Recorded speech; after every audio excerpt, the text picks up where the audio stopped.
Hey Dangerlings, we had a fun chat on Dangerous Wednesdays the other week. Highlights of that are on YouTube if you want to look at it. It was about how this last year has been really strange and it can be really hard to find games where we haven't got conventions and gaming clubs and things. And so I thought this was a really good time to jump on and tell you all about Club Club.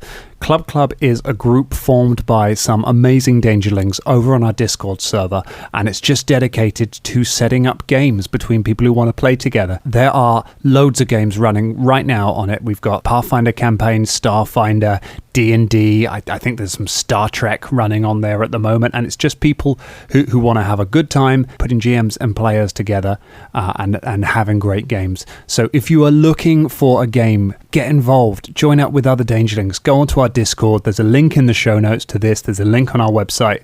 Join up, get on Club Club, find an adventuring party, make new friends, have an adventure.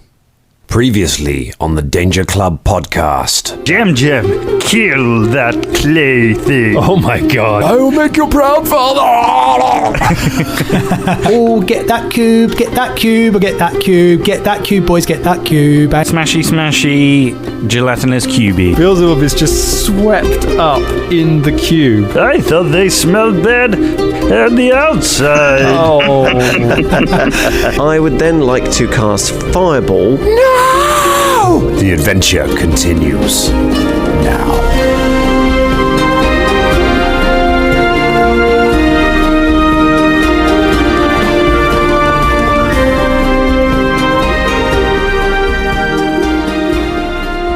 All right, team, we are rolling.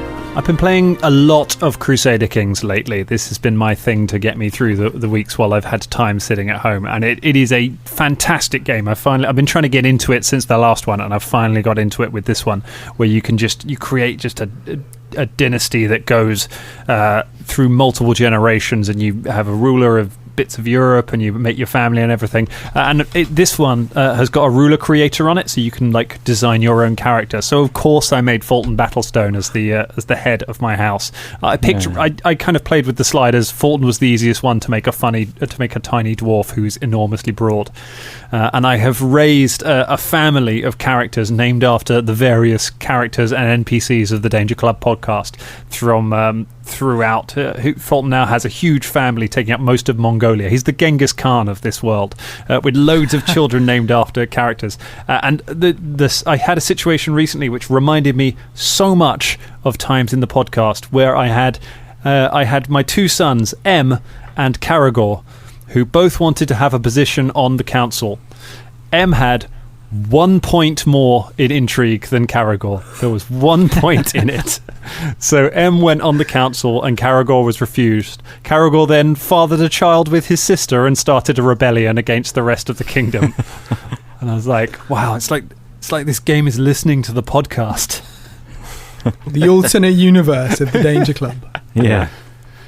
The untold histories. None of us have yet sort of fathered children with our sisters yet, have we? Yet. Don't think that's happened. Yeah, I don't think we've ticked the incest box on this podcast yet. It's just waiting to happen. That's our Brothers, on the other hand, is it's pretty open. Darlin Battlestone. I was going to say, is that why I cared so much about Dallin's death? You're like, no, goodbye, my snuggle lover. brother. Oh. Also, due to a weird quirk, Scruffy is currently my heir. Scruffy Battlestone is currently the one in line to inherit the entire kingdom, displacing all of the actual characters from it. It's a fantastic game. I really, and I'm actually good at it for once. I've never been good at those games before. I used to play it a lot with James in the second one, and I would just burn Europe to the ground through mismanagement rather than deliberate action. It was a terrible. Well, quite often, Dan, you do burn stuff to the ground through deliberate action. So it's just you playing normally. That's the difference, man. Yes, that's true. It's nice to do it accidentally. Burning stuff to the ground. I didn't expect that spell to work quite as well. Good. Oh, It was a good, amazing link. Spell. Hello, everyone, and welcome to the flaming Danger Club podcast. James, first fireball of Velda's career, and what a fireball it was. Yeah, I think he probably did that Tom Hanks thing, like in Saving Private Ryan, where he's firing at the tank and then he looks at the gun. I think he unleashed that fireball. I was like, whoa. That's way more powerful than I thought it was going to be. I thought that machine... Yeah, it is a bit. Yeah, it was. I was expecting to keep chunking out the blobs for some time. It's just like, nope, made of paper. So yeah, I was a huge fan of Beelzebub shoving a grenade into the gelatinous cube and then rolling over it as it exploded in it.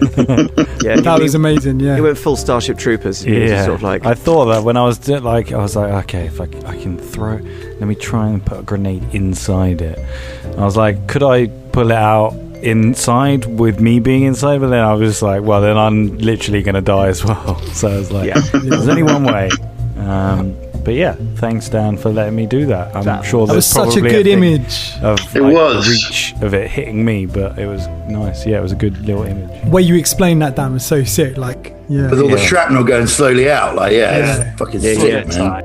It's I mean, I should say the way it's lined up, really only Bubba and Schneier could see that, and it's up to you whether you were facing it when it happened. So it could be that Beelzebub's coolest moment of his life happened unnoticed. Jam Jam sadly definitely didn't see it. He was too far away. I was thinking that though, it's quite lucky that Jam Jam for once wasn't with Beelzebub, because Jam Jam would have been in that blob and you'd have had to try and fish him out. I suppose. Yeah, but isn't Jam Jam like the 56th incantation of Jam Jam? Yeah. He's done loads of them, hasn't he? He like kills them off sometimes. So you can make Jam Jam every day. This is true. We can just make Jam Jam again. You don't know if this is actually the original Jam Jam that you originally met. And nor do we care.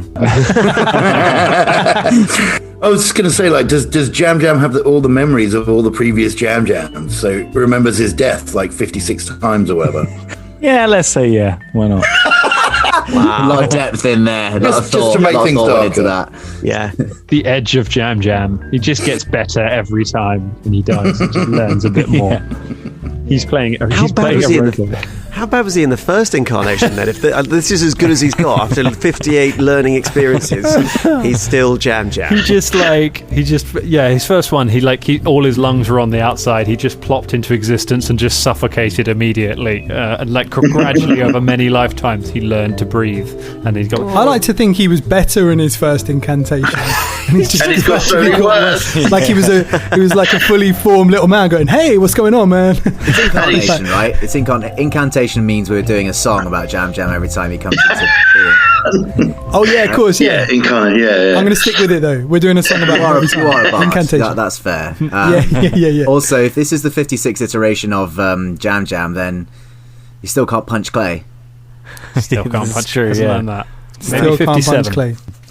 Yeah, and he's played by Tom Cruise, presumably, if it's the Edge of Tomorrow version. So did he start out as a perfectly formed tiny little Tom Cruise, who is obviously pretty tiny anyway?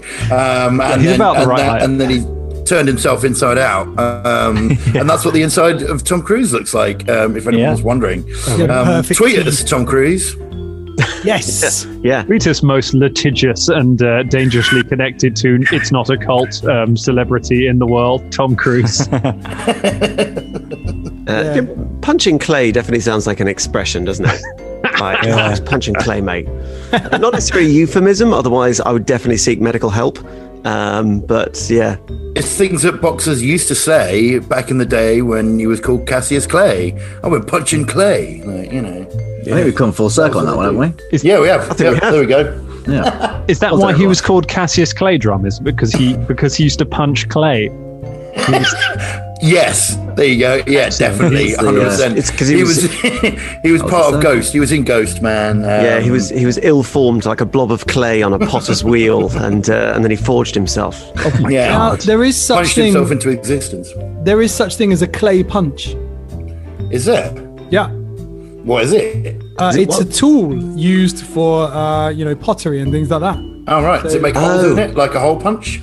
No, it's decorative holes, either using one size or multiple sizes, change your clay design, things like that. We've gone too far. Scott literally yawned. I thought it was a special move on like a really rubbish version of Street Fighter 2 or something like that. Where clay punch, and your fist just goes and kind of flattens against your opponent and does no damage. That was a little deep dive there, wasn't it? So You should have saved that one for in there, Danger sneaking Recall. your Shit. pottery knowledge. How dare you? See, I just think we're recording Danger Recalls. I'm like, hey, how's everyone going? How's my guests? What's going on? Don't sell Danger Recall as being largely about pottery. We're trying to make money from that show. Come on, there are other things than pottery on Danger Recall. Hey, we're not trying to make money. It's a gift for the money that people... yeah, you know what I mean. Oh, I know. It's a reward. It's a reward. I know what you mean, Ghost. All right, get out of here with your pottery. Let's get some slime combat. Things have turned around. You really started to pick this one up. You blew up their machine. They do not seem happy about it, and they have rushed you as a response to that. So I have a feeling we are still in combat. It's our third game in a row in this combat, but I suspect it may not last much longer because as combats often end, it is Fulton Battlestone's go. Fulton, you are face to face with Zaynap. Zaynap has come running through the slime. You have Philippe side by side with you. What would you like to do? Is Philippe still holding Zaynap? No. Philippe is holding her by the legs. Yeah, yes, so she is flat-footed. Yeah. So, yeah. Can I... So there's no more gelatinous cubes left? There is a gelatinous cube, but that has very much become a Beelzebub problem. You could run back to the gelatinous cube. No. Because I'm trying to work out whether this is going to make her now... So, because she's crying, so like... She, isn't it? She is, yeah. She's crying, but she is also lunging for you with a kukri. Okay, well, fuck it then. If she's going to lunge towards me, then I'll just kill her, because I was going to try and intimidate her into dropping her weapon, but... We do need to talk to them, though, don't we? We do, yeah. Yeah, I'm going to try... Can I... Yeah, don't worry. I'm gonna hit her with my warhammer, because it's not as much damage as my axe. So see if I can just whittle her down a little bit. Can I use my first action to intimidate her? Yes, you. No, she's immune to. Once you've been intimidated, she's been intimidated by you. Once you've been affected by it, you can't be affected by it from the same person for another for 10 minutes. Okie dokie, that is 23 hit. 22, sorry. 22. Still a hit. 22. Not a crit. Cool. It's on the line. It's on the line. Oh, it's still the same on the die anyway. That's 5 points of bludgeoning damage as I hit her with the... Okay. Can I just say something as my... Yeah, sure. I'm just going to say, drop the weapon. You might as well just give up now. We just want to answer some. We just want you to answer some questions, and then you can go about your weird alchemical business. She just screams back, "You killed her! You killed her, you monster!" All right, well, I tried. I'm going to hit you one more time. That is again 21. 21, another hit. 21. Okie dokie. Where's the D8? There it is. Under the tablet it goes, and it's one better than last time. It's 6. 6 points of damage. Okay. Yeah. You're battering, or you just hit her a couple of times with the warhammer. You got one action left if you want to take that final swing. Yeah, I'll just go for another one. So I need a natural 20 or base. Oh, not necessarily. Minus 10, isn't it? Minus 10, yeah, but you still add all your bonuses. It is 14, 15, 16, 17, 19, 20, 21. 21's a hit. Okay. I got 18 on the die, which was nice. Nice. Is that the first time that someone's hit on a third go, on a third attempt? I think it is Drum. Occasionally. Yeah. I mean, it's definitely viable for Fulton now. Your attack bonus is high enough that you can definitely do it. Minus 10 isn't that much, especially against someone who's grappled. So basically, my plus is +3 if you minus a 10 off my thing. That is 9 points of bludgeoning damage. Oh, that's a bit more like it. Okay, so you smash her 3 times with the warhammer as she attacks you. It is then Baijan's go. Baijan is fighting Karagor. He pulls his kukri from his belt and he tries to stab Karagor with it.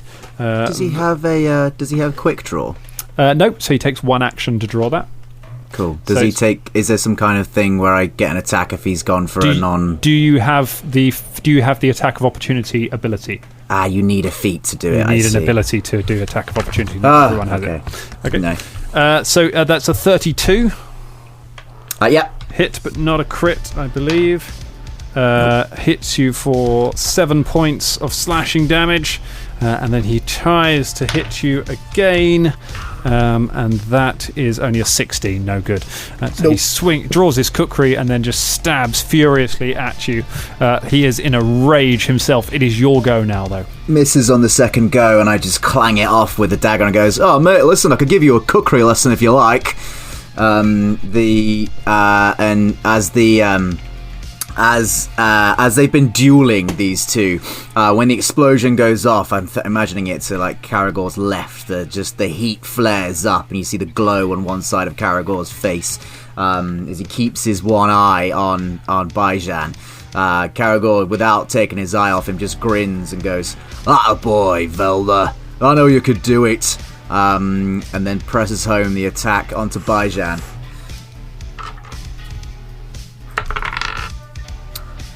With it's another 31. Oof, a 31 is 2 12s on those attacks. Oh my goodness, it's a critical hit. So not a card, but it is it's 10 over. So sorry, for his go that he just had as well, he would need to have taken 4 points of bleed damage. Okay, no problem. It happens at the end of his go. And let's roll a flat check. He does not stop bleeding. Keeps bleeding.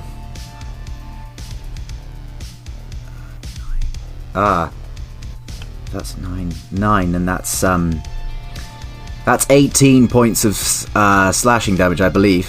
18 points of damage. Very nice. Okay, you slash him once with the kukri. With the Plurs Von. With the Plurs Von. Go ahead. Okay, cool. And you've got 2 actions. Then again, I'll press home that attack. This is just a 30. Just a 30. Just a 30. A 30 is not quite a critical hit, I'm afraid. Fair enough. But it is a hit.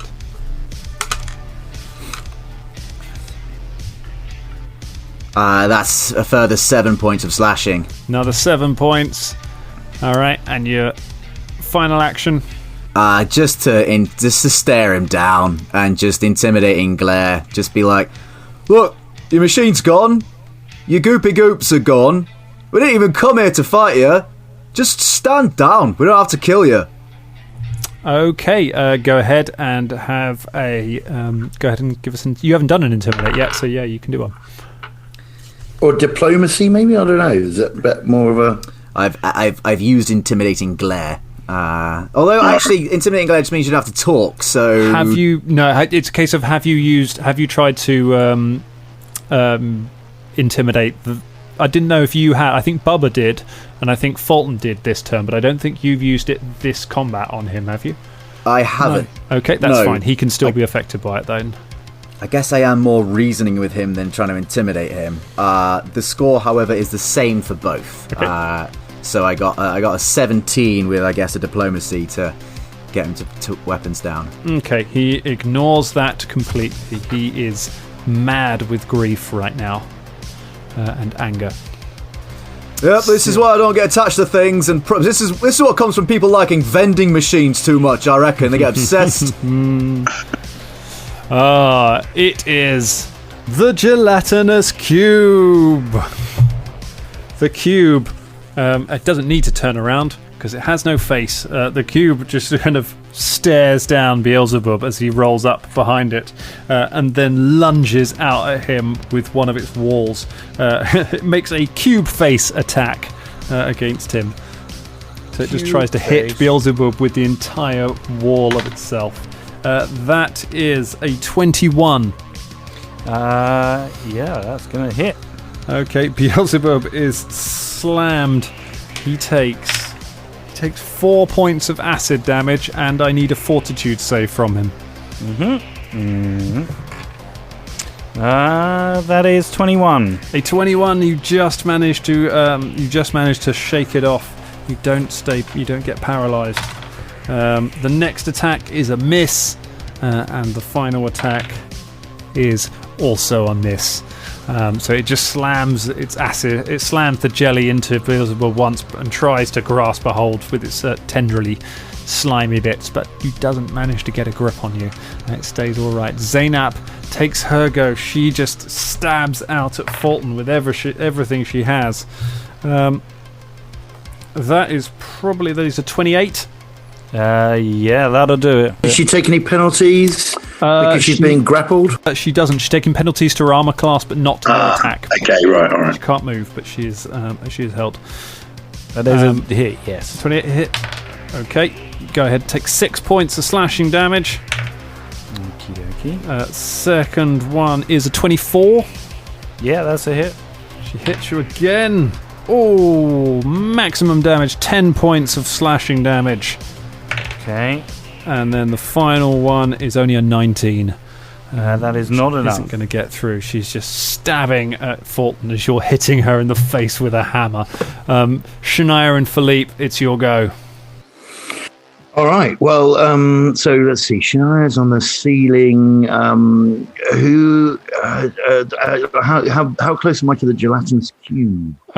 You are really close to the gelatinous cube. You are kind of 15 feet away from it.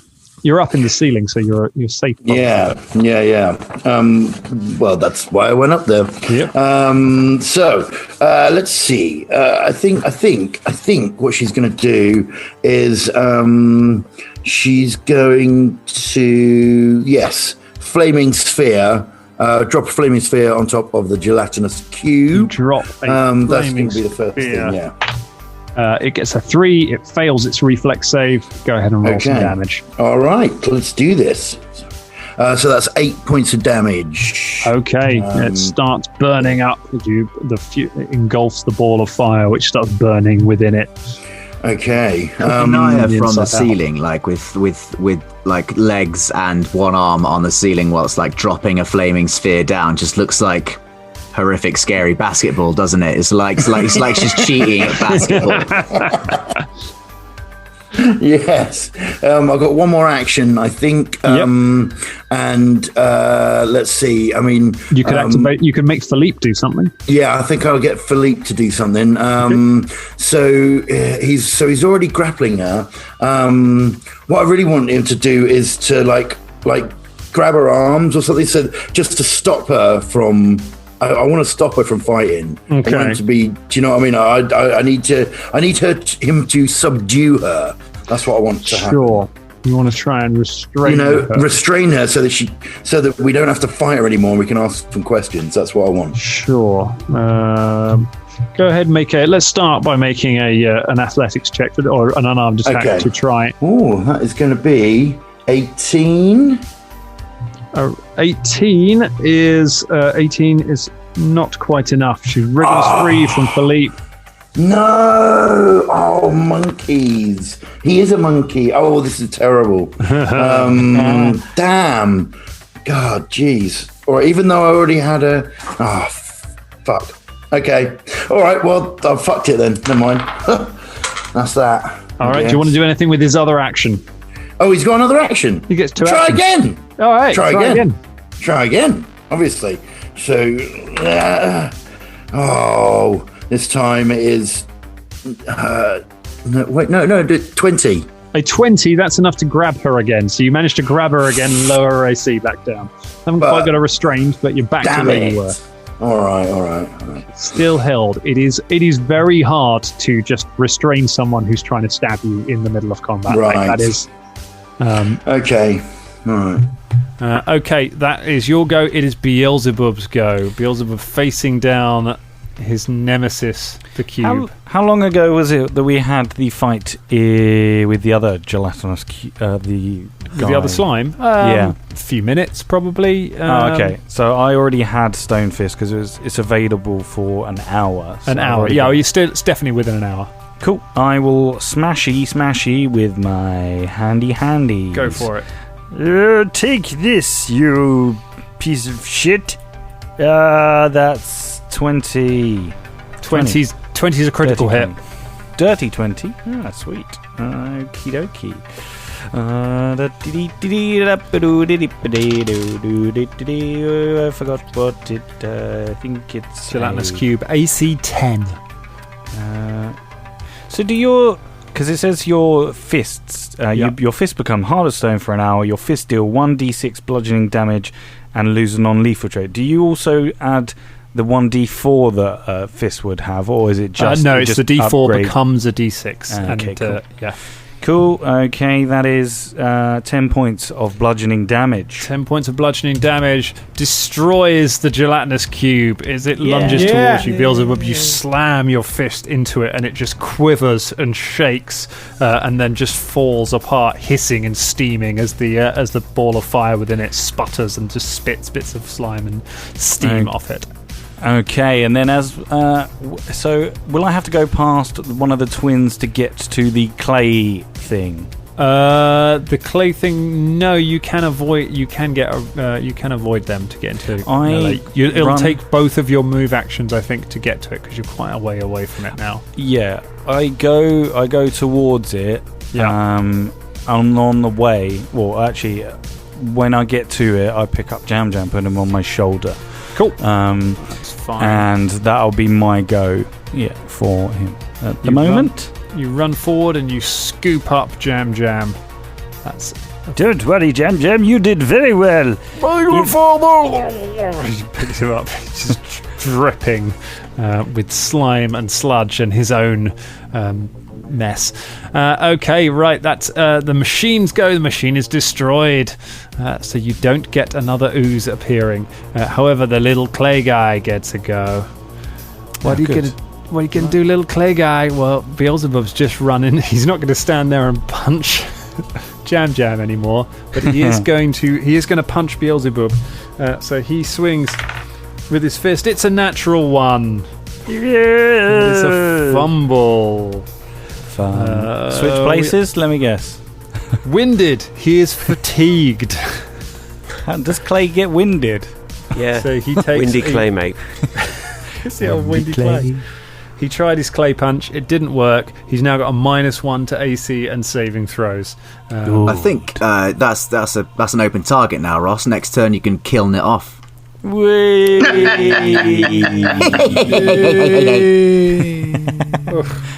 Horrible.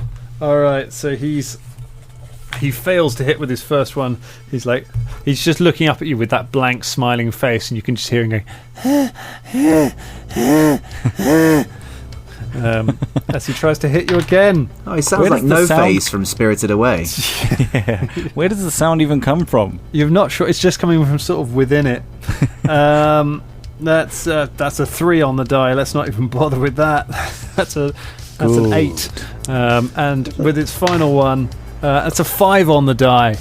That's even worse. That's just a 5. It's just it's just flapping its little clay hands against you, just going. Can't I just stand on it to put it out of its misery? Oh, can we keep it? Just smudge its face to being a frown or something. Oh God! If it's winded, but it must have tiny clay lungs. Yeah. Didn't think about that, did you? Hey. Yeah.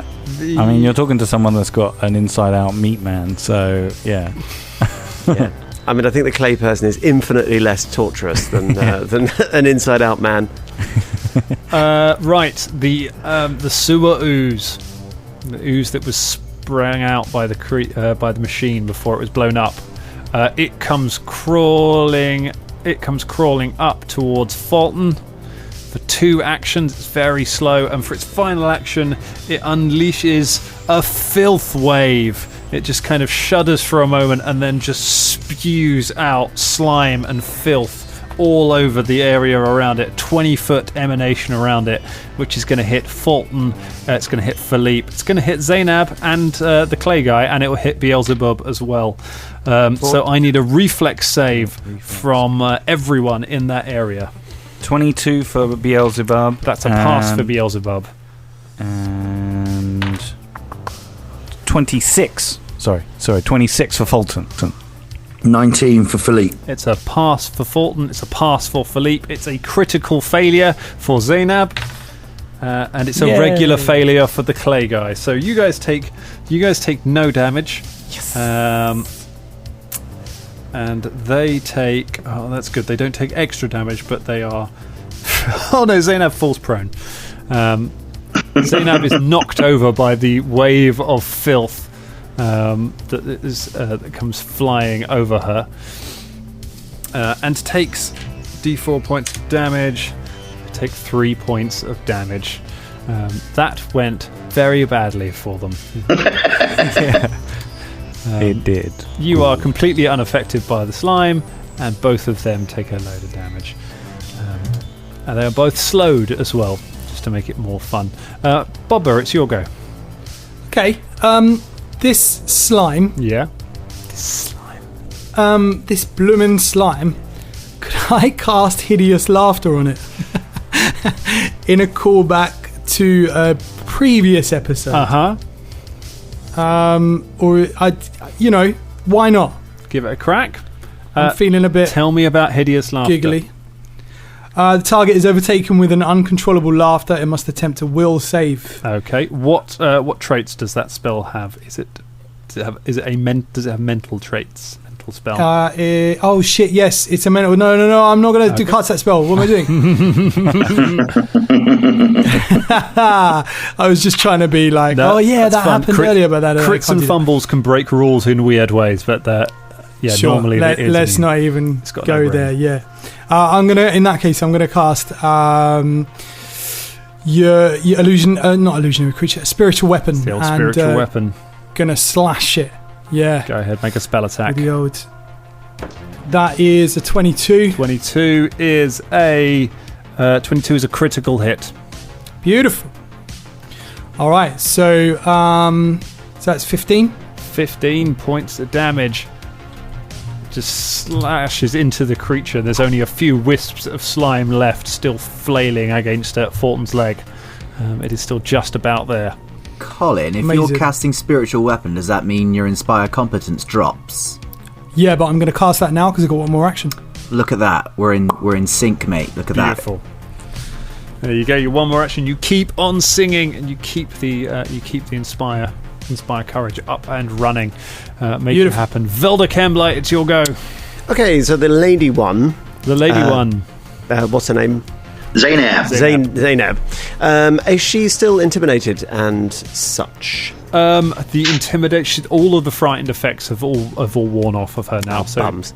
They she's prone and grappled, right? She is prone and this won't affect and slowed. These stats, unfortunately. But I'd like to cast sleep on her, please. Can she make a will save? Go ahead. So she's taking. DC 20, isn't it? It is a DC 20. Fail. She falls asleep. Oh, nice. Not a failure, but regular failure. She is unconscious for a minute. Oh. So, let's wrap this up, guys. We've got one of them. Tie her up. With my other action, I'd just like to move away from the sewer ooze a bit further, sort of slide along the wall away from it. Yeah, you can step back a little bit. Yeah, because to keep away from that filth. Okay. You put her to sleep and you step back, so Zainab just goes limp in Philippe's grasp and is just floating there in the ooze. You're welcome. Velda's been on form for this one. Fulton. Okay, so the other ooze is still there. You've got an ooze, and you've got the unconscious Zainab in front of you.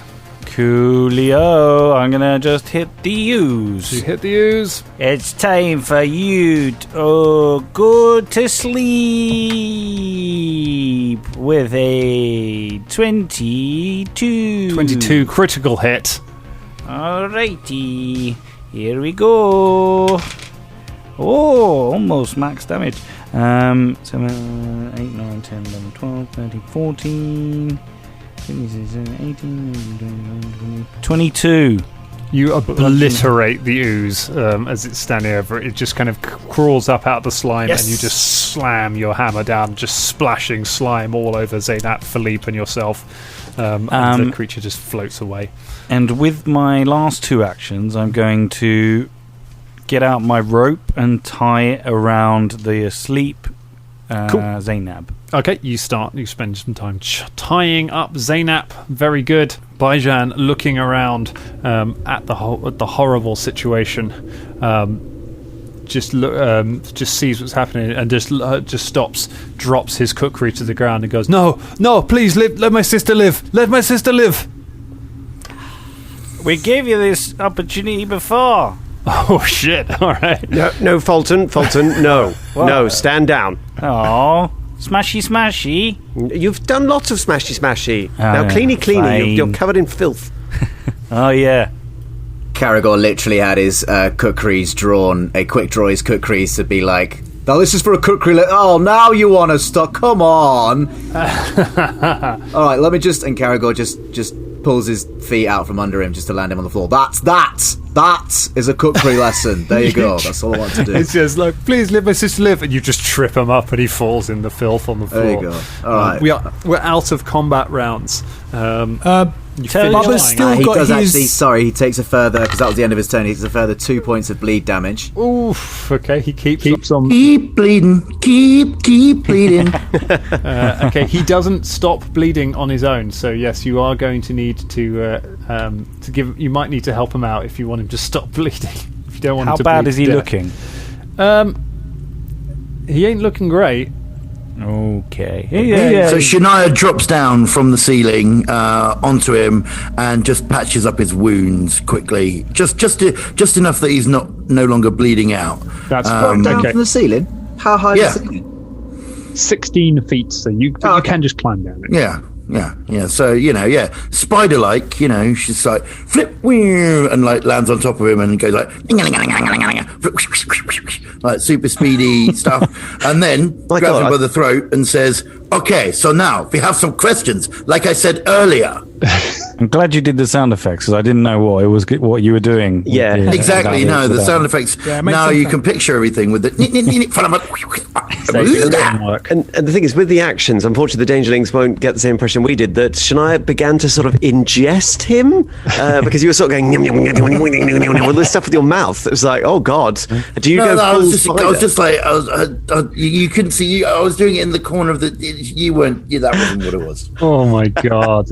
Anyway, Shania descends from the ceiling like a horrible spider creature and just binds his wounds up and then pins him to the wall.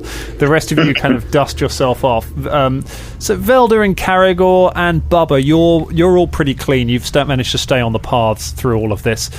Fulton and Philippe have had to wade through everything. Beelzebub is just covered from head to toe in slime and sewer filth, as is Jam Jam.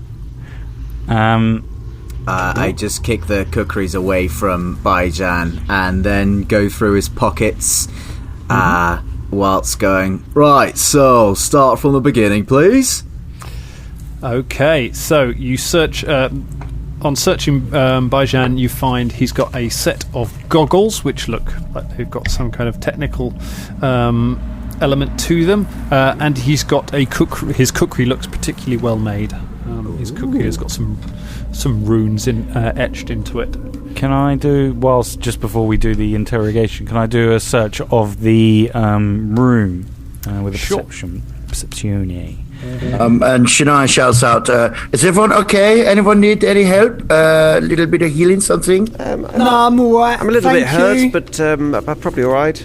You might have to staunch the bleeding on this one if we want to interrogate him, Shan. Okay, yeah, that's okay. I've done that. That's okay. I've taken care of it. That It's was all good. I thought that was just you tying him up. No. That was me stopping the bleeding. Oh, okay. 20 24 for Fulton's perception to look around the room. Okay, so Nice. Fulton, you have a search of the room. This is all happening while you're talking to the people. We'll do this first. So you search around the room. You find a bag stuffed underneath one of the tables. You find lots more alchemical formulas, and you find a very, very ancient-looking book. Bound in a weird dark red leather. What's in the bag? The bag appears to be empty. Oh my god, it's a bag of holding. Haversack, sorry. Oh god. Velda goes over to the book, but if you want to do the interrogation first, but he just sort of starts flicking through the book and then gets the other book out to compare. Sure. Okay, you start having a look at the two of them. And Shania turns to what was his name again? It was Baijan. He's like she's not only healed him, she's also tied him up and whatnot. Yeah. And then says, "Okay, so Baijan, we are looking for the Librian.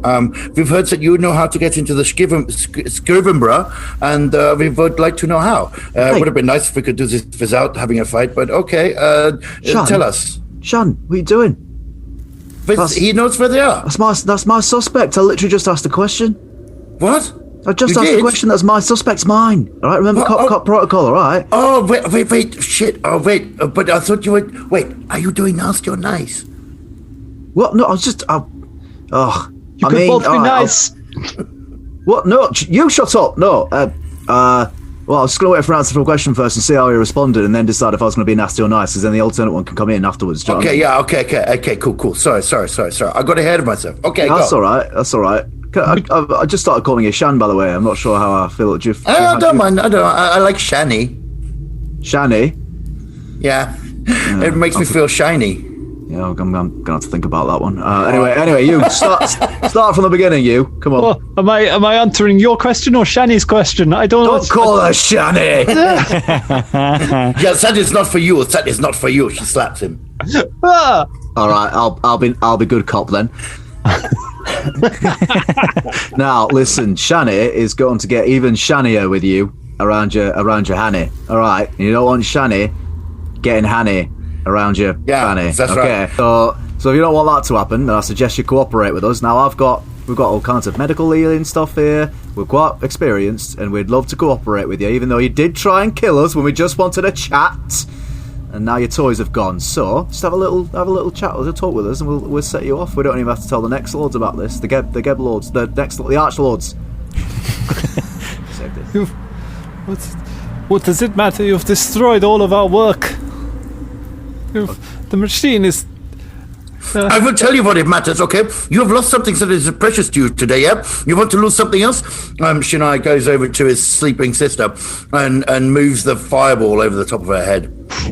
Barbara would also like to instruct his spiritual weapon to just go to her head as well. Yeah, just start holding it over. You want to lose anything else? Yeah, Come on, start talking. Please, no. Please don't hurt her. I'll tell you anything you want to know, please. What do you want to know? Caragor, as those two do that, it's pretty out of sight of Baijan, just crooks a quite surprised eyebrow at the rest of the Danger Club, like not expecting this sort of switch in stuff. He goes, right, just we're looking for something, Baijan. Yes, but I get. What could you possibly want from me? Tell us what you were doing. No, we don't care about that, really. Just give us Scrivenbough. We need to get into the Scrivenbough to get a book. You need to go to the Scrivenbough. You must be very desperate. Hey. The Scrivenbough is here in the city. You can only go there if you have been told where to go by someone who has been there before. And you have been there before. Get the fuck on with it. If you are sure, then Yes, please. it is opposite the Ban Shidar. Look between the shop that sells pots and the shop that sells animals. It is a stone building. Look for the serpent skull. Look Now, how for was that? platform 8 3/4. All right. So hold on. Between which shops? Directly opposite the entrance to the Ban Shaddar, there is a shop that sells pots, and there is a shop that sells animals. It is in between them. It is made of You stone. said something about a skull, yeah? What was that? The symbol of the serpent skull. Yes, thank you. All right. Okay. See, that wasn't very hard, was it? Thank you very much for that. What's this book that you've got here that it's Velda's got? He tries to reach for it, even though he says, "Please don't take it, please." No. What is it? It is what I took. It is what they gave us. It is why we sought out the Scrivenbough. That is the book. It is the most important work that we have ever undertaken. Is it the Librian? I do not know what that is. Within this book, it contains the knowledge of advanced ooze crafting. It provides the secret to transform ooze to flesh again, to revive one who has succumbed to a terrible curse. Who are you trying to bring back? A mother, sister, dead dad or something? Dead dog. He just blinks and tears just well up in his eyes. He says, I don't know. I don't know who I am trying to save. Only that I must save them. The Scrivenbough, it exacts a terrible price. I did not know that they would ask one so high. What did you... Yes, I was going to ask what your sacrifice was, out of interest. It took his memory. It took his memory of who he was trying to save, apparently, the Scrivenbough. We know it's got some kind of price, and that which you can't give or whatever, that which you're not willing to give, and that. And apparently, whoever it was that Bajan and she came here to save and change back from ooze, then they can't remember who it was, and that's the price, it seems. I know that I can save them. I know that the secrets to saving them in this book are here. And I know that this research we are conducting with this machine will help save them. And I know that it means more to me than life itself, that I do. But I do not know who it is. They have taken it from me.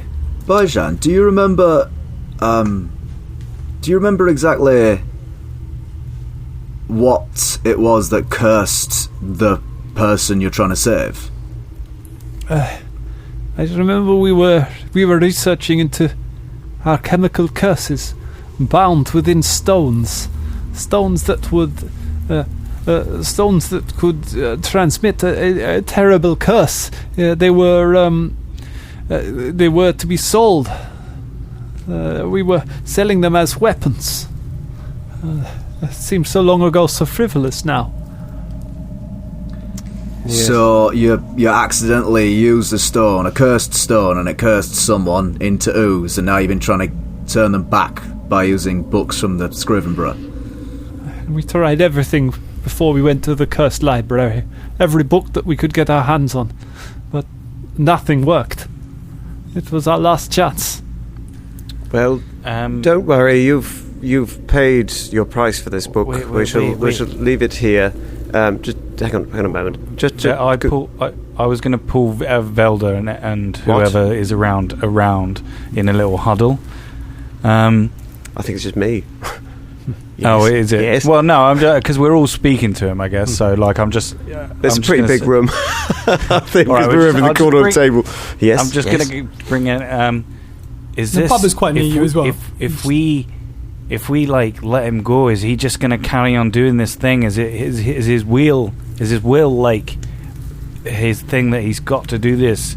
Is that what I was thinking? Really, he's probably just going to carry on with this, isn't it? Well, what business of it is ours if he does? Bajan, have you hurt anyone? Injure people.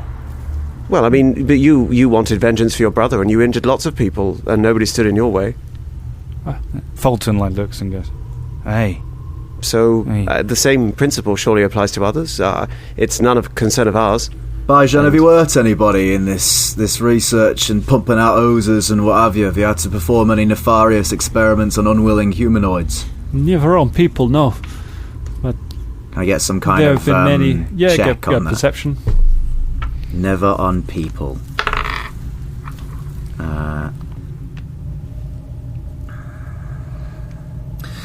25. 25. He seems being upfront about that. Like maybe the oozes have escaped into the sewers. Perhaps they have found other people there, but I do not care. Well, we nearly got hurt by an ooze up in the sewers, actually. You're right, Velda. I did the same. Fulton looks really weirded out after Velda said it's kind of the exact same situation. Yes, I didn't mean to cause up bad memories, Fulton, but, No, but you're right, but he also could harm himself as well. That's their concern, as far as I'm... They've taken a book, they've paid their price. They're not directly hurting people, but I suppose the users could hurt. But have you seen the sewer out there? I mean, the sewer's full of gunk and goos from the city. I mean, I don't think they can be held responsible. And we've already destroyed their work. And we only encountered them in the first place because we came down here looking for them directly. Exactly. So, as far as I'm concerned, and he puts the book down the table with the translating book as well. You've paid your price for that book, and the best of luck too. Yeah, Caragor sort of takes a half step back, keeps his eyes on Baijan, but goes, I never came down here to kill you lot anyway.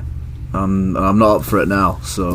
You could have just answered these questions and, would have been a lot easier. So much easier. Did you see that fireball? God, that was cool, wasn't it? I blew it up. See what, Velda, that was amazing. Yeah, it was amazing, Velda. Do you know what I said? I said, goodness gracious. That's what I said.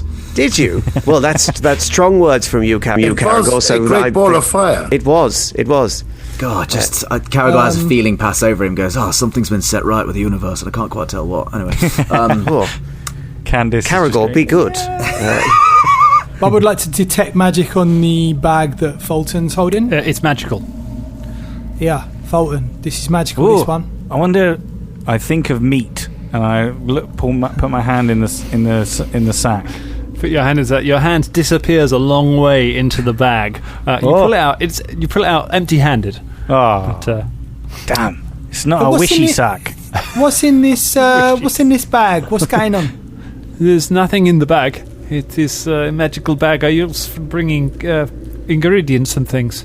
Could we borrow it? No, I mean, Fulton. Fulton, come on. We're going to take all your stuff because you did try and kill us. That is only fair. We'll leave you with your lives and your abilities to rebuild and what have you and go about doing whatever you want. But you did try and kill us and we did try and talk to you. So we are going to take your stuff. That is definitely going to happen. That's going to happen, mate, yeah. Just before we leave, Bajan, I have a question. So, in order to get into the Scrivenbough, you had to agree to a certain price that was undisclosed. Is this correct? If you are seeking the Scrivenbough, then you are already willing to pay the price. Yeah, okay. I think, Shania, as we discussed before, if we want to take something from the library, in this case the Elysium, then we're going to have to pay a price, or someone is. We have to give... Yeah. No, I understand this. What I'm saying is there anything else we need to know in order to get in? This is the thing. Do we have to say a magic word or run into or the do we space? just have to make an agreement? We will be able to see the serpent skull. We can see the thing between the pot shop and the animal shop, and we can see the serpent skull. It's opposite the Ban Shidar, and what? How do we get in? What, we have to speak to someone? How do we do what? I cannot tell you how it will appear to you. Oh, okay. It's magical, yeah? Only that now that you know it is there and that you wish to find it, that you will find it. Okay. Sarenrae help you when you do. Who? Yeah. Okay. Sarenrae. Just cut the whole thing off. Yeah, okay. Also, finally, before we go, what's back there in that other corridor with the blue goo? We didn't go down there, but I figure you might know what's down there. That is where we that is where the particularly volatile runoff from the machine is. It can be highly toxic, and there are some of the areas of the floor there are unstable and very deep. You should be careful if you go that way. It's quite lucky we didn't go down there, isn't it? Good idea we didn't go down there. You didn't leave like a bag of diamonds or anything in there, no kind of... There's not any compressed goo that is formulated into onyx or anything like that. There's no... No, there's not. It connects to the back of this room, so I suppose it would be good if you were planning an ambush on anybody who was in here, but it would have been very dangerous to go that way. Well, hindsight's a great thing, isn't it? Exactly. Yeah. All right. Well, listen. It's been nice talking to you. We could have just done this at the start, but we're gonna bounce. We're gonna go. See you later. Bye, Jean. Yeah. I hope you don't die. Yeah. Yeah. Can you? Good luck with your. Yeah. What Bubba said. Maybe good luck with it, but take it easy. Could you work out through a process of elimination who you're missing from your life? You don't know. We've tried. I've tried so hard, but I'm just not able to remember. Every time it is clouded. It is not like it is not like I never knew. It is like it has been taken. It has been removed. All I feel is its absence. Good. Yeah, you great can foreshadowing. It's very foreboding, isn't it? See you later. Oh, just out of interest, has anyone searched the sister? I don't think we have we? No. No. So you can search Zainab. She also has a ruined cookery and a pair of goggles. Ooh, new goggles. Nice. Can we? Shania takes the goggles. With the what is it to appraise things? Okay. It would be, if it's magical, it'd be an Arcana check. I'll try an Arcana check to work out what they actually do before we take, because they could be completely useless. Useless. Caragor takes the other kukri and just like 2 kukri, 2 plus 1 striking daggers, and 2 rune kukris. I'm gonna have to sell a pair of this. This is getting stupid. Okay, that is a 21. A 21. So you give everything a good look over. You the bag is a bag of holding type 2, which is slightly better than a regular bag of holding. I'll give you the stats for that off air. So you have another bag. You've now got 3 bags of holding amongst all of you. Wow. The kukris are +1 kukris, so they don't have an extra damage die, but they have +1 to hit. If that is any better than you are. The goggles are alchemist's goggles. If you wear those goggles, they allow you to ignore soft cover when it's making ranged attacks. When making ranged attacks. Guys. I mean, there's 2 pairs of goggles, so I probably should take 1. I feel a bit bad, you know what I mean, because I'm getting lots of stuff here. Well, yeah, I mean, lots of people do range attacks, but we can decide this another time. Should we get out of this horrible sewer? Yeah, let's get out of here. Yeah. Okay. Good luck with your experiments. As we're leaving, I tug on Velda's cloak. Yes. Did I do something wrong? Did I cause destruction in my own selfish ways? Velda's with my brother. Flick briefly to Fulton's thumbs and then back up to his face.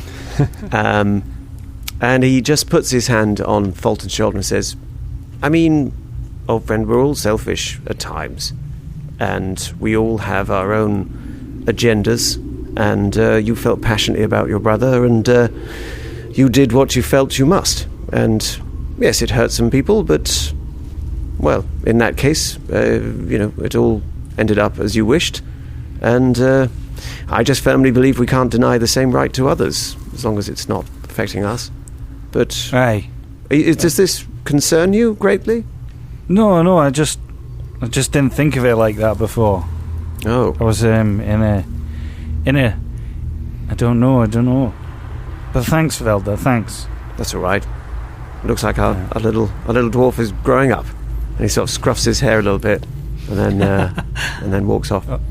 Oh, I've got poo on that bit, so you're going to wash your hands.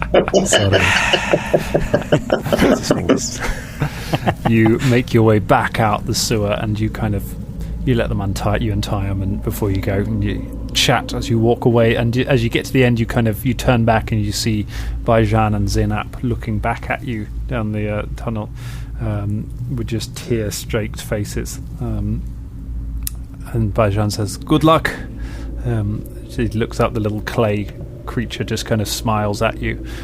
He reaches down and just takes it by the hand and just watches you go as you all make your way around the corner, back out of the out of the apothecary shop, and back out onto the streets of Quantium, where the sun is setting and a dark night is setting into the city, and that is where we leave it for tonight.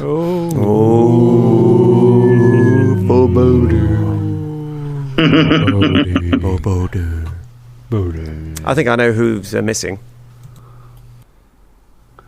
Child. It's their child, yeah. No, he's. Wait, no, they said brother and sister, right? Brother and sister, but I think he's lost his child from not their child, but he's lost his child, and then subconsciously he's created the clay golem in the image of the child, even though he doesn't realise he's done that. Yeah.